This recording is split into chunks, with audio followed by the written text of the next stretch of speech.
大家好，我是丽姐，欢迎大家来听相亲故事，感谢大家的订阅。今天要给大家讲的故事，说起来真是又温馨又励志啊！主角是一位来自山东农村的姑娘小韵，今年26岁，是个护士，长得那叫一个水灵。小韵从小就不容易，7岁那年爸妈离婚，爸爸再婚后就再也没管过她，一直是爷爷奶奶含辛茹苦把她养大的。也正因如此，小韵从小就特别懂事，特别能体会爷爷奶奶的不容易，心里一直有个愿望，就是将来找个好人家嫁了，好好孝顺爷爷奶奶。小韵在广州一家3甲医院当护士，工作能力强，人缘也好，可就是感情不顺利。爷爷奶奶总希望她能找个山东本地的，这样也好照应。但小韵心里明白，自己的人生道路要自己选择。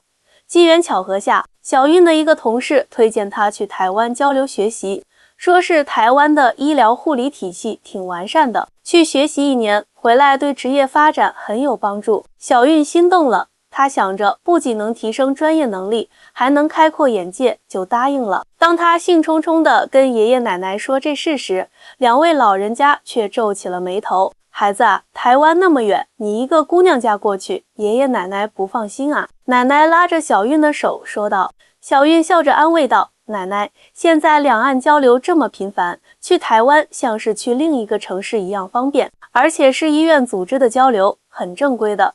您和爷爷放心，我一定会照顾好自己的。经过一番劝说，爷爷奶奶终于同意了。临行前，奶奶塞给小韵一个红包，里面是攒了好久的1万块钱。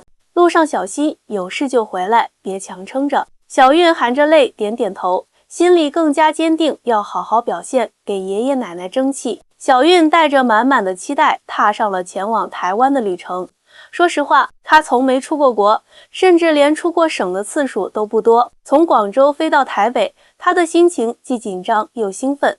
一下飞机，小韵就被台北的风景迷住了。街道整洁，绿树成荫，人们友善有礼。她对接下来的学习生活充满了期待。可是好景不长，刚到台北的第2天，小韵就遇到了第一个难题——住宿问题。原本医院安排的宿舍因为台风受损需要修缮，无法入住。小韵只好临时在网上找房子租。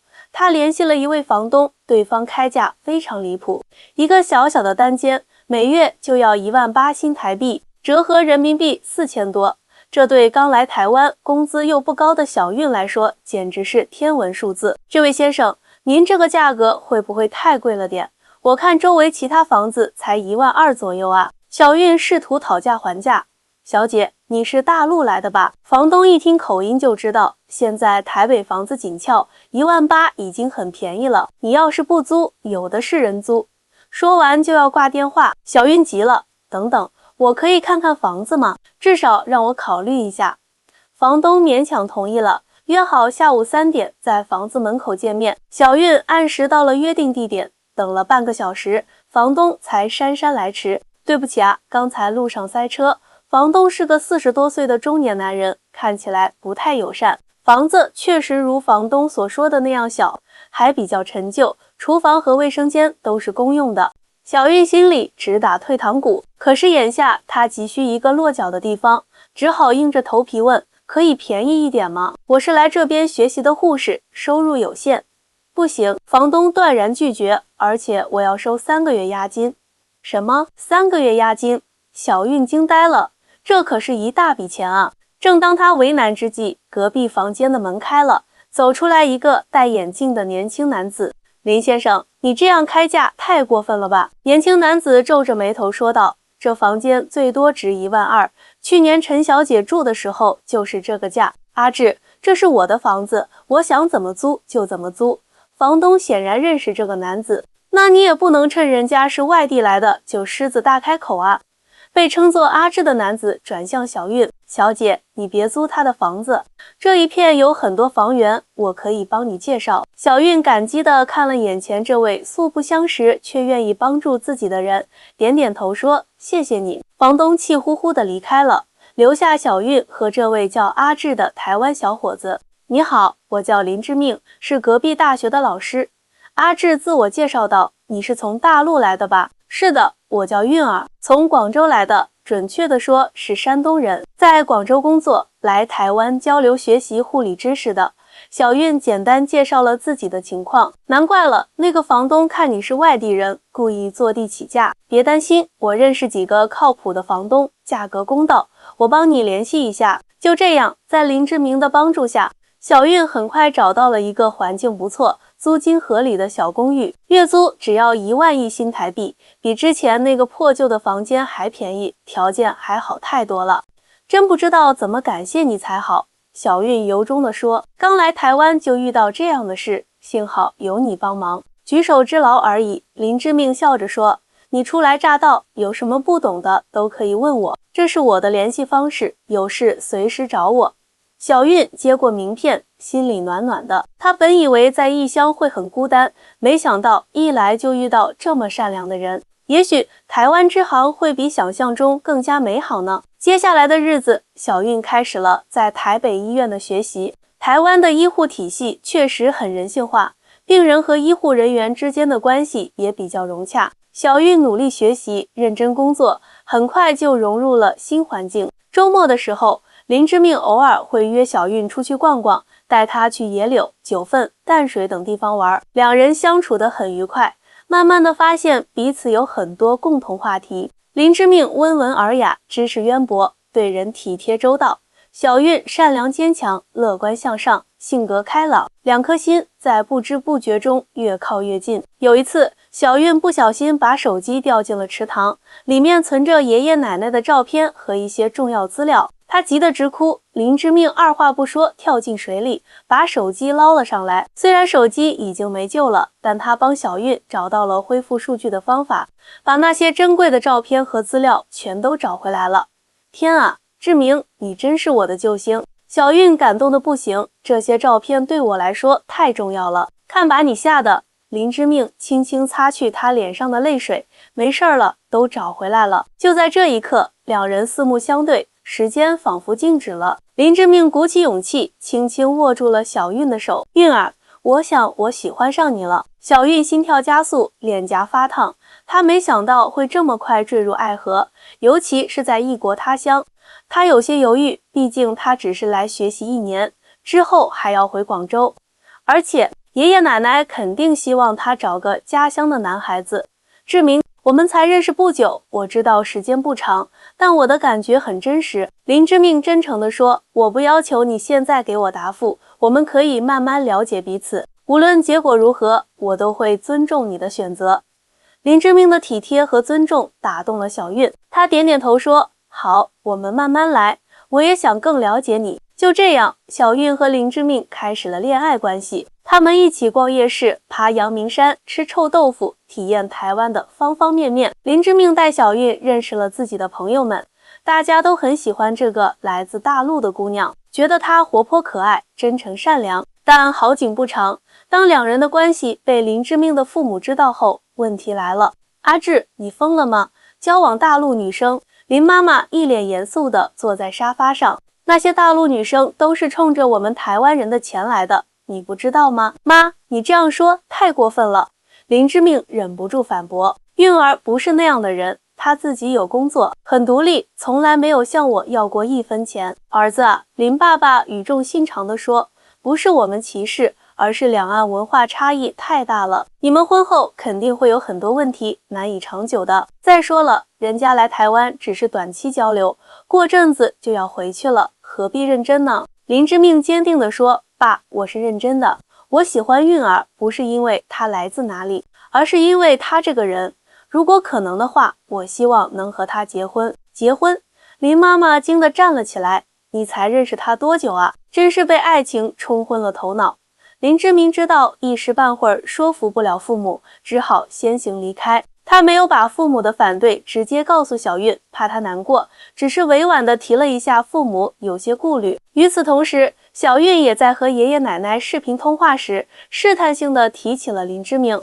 奶奶，我在这边认识了一个台湾男生，人特别好，对我特别照顾。还没等小韵说完，奶奶就紧张起来。小韵啊，你可得小心啊，那么远的地方，万一人家是骗子怎么办？你爷爷当年就有个同村人，闺女嫁到台湾去了，结果男方家里各种欺负她，最后落魄而归啊。奶奶现在不一样了。小韵试图解释，志明是大学老师，家境也不错，人品更是没得说。不行不行，爷爷在一旁坚决反对，你还是找个家乡的男孩子好，这样我和你奶奶也能帮你照看照看。你在外地，万一受了欺负，我们老两口连个帮你说话的人都没有啊。小韵看着视频里爷爷奶奶担忧的脸，心里又酸又暖。她知道老人家是真心为她着想，但她也希望能有自己的幸福。这边厢两家人都持反对意见，小韵和林之命的恋情陷入了困境。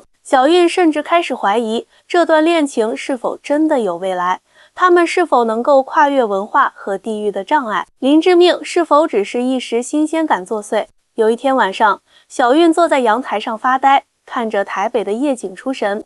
林之命悄悄走过来，递给他一杯热茶。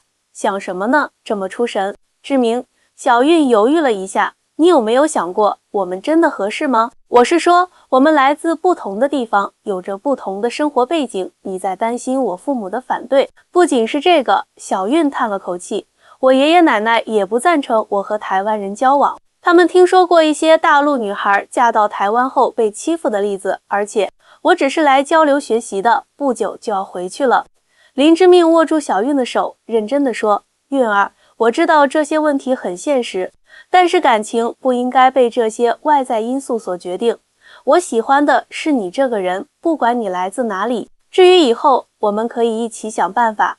如果你愿意留在台湾，我会全力支持。如果你想回大陆，我也可以考虑去那边发展。可是我们认识的时间真的很短，小韵还是有些犹豫。那就再多相处一段时间。林之命微笑道，不着急做决定，感情是需要经过考验的，我们可以一起面对这些挑战，看看我们是否真的适合彼此。小韵被林之命的真诚打动了，她点点头说，好，我们再给彼此一些时间。随着时间的推移，小韵在台湾的生活越来越顺利，工作上也得到了同事和患者的认可。她和林之明的感情也在一点一点加深。林之命总是能想到各种浪漫的小惊喜，有时候是下班后门口的一束花，有时候是生病时送来的热粥，有时候是加班后接她回家的一个拥抱。这些小细节让小韵感受到前所未有的安全感和幸福感。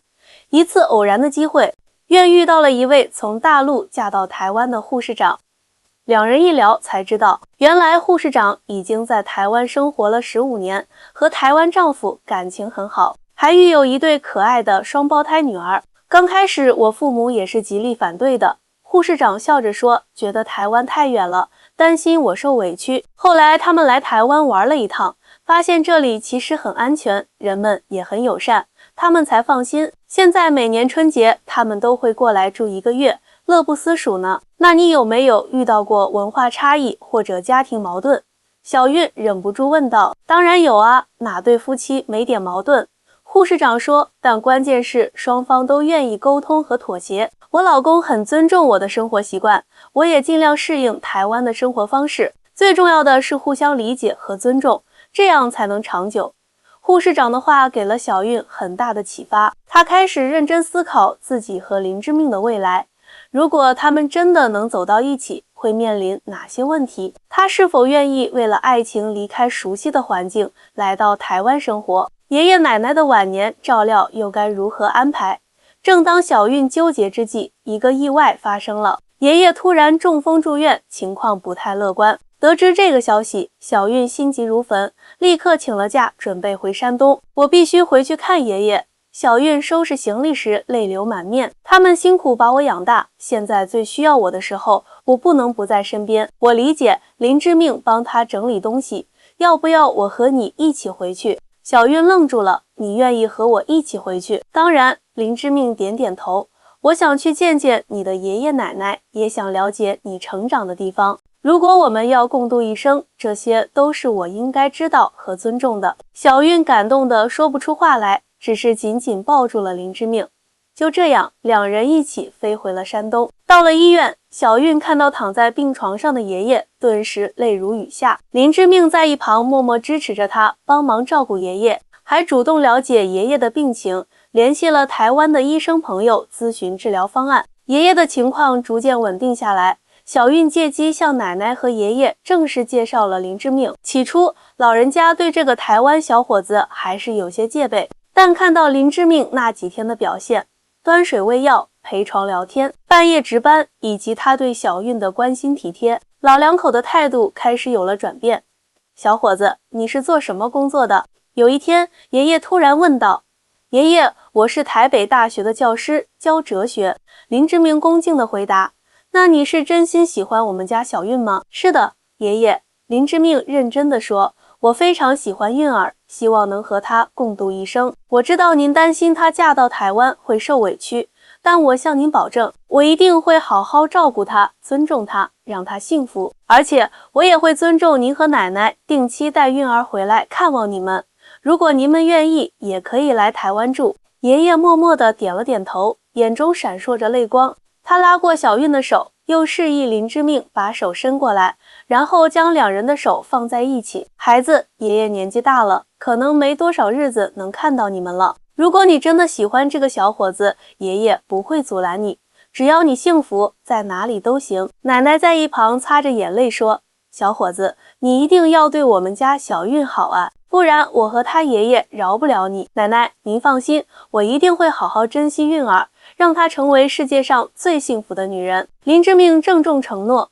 小韵感动得热泪盈眶，没想到爷爷奶奶最终会给予他们祝福。那一刻，她感到自己是世界上最幸运的人。回台湾后，林之命也鼓起勇气带小韵回家见父母。出乎意料的是，林爸爸、林妈妈看到小韵的第一面就喜欢上了这个乖巧懂事的姑娘。尤其是当他们得知小韵和林之命一起去照顾她生病的爷爷时，对小韵的印象更好了。阿志，这姑娘不错，懂得孝顺老人，有责任心。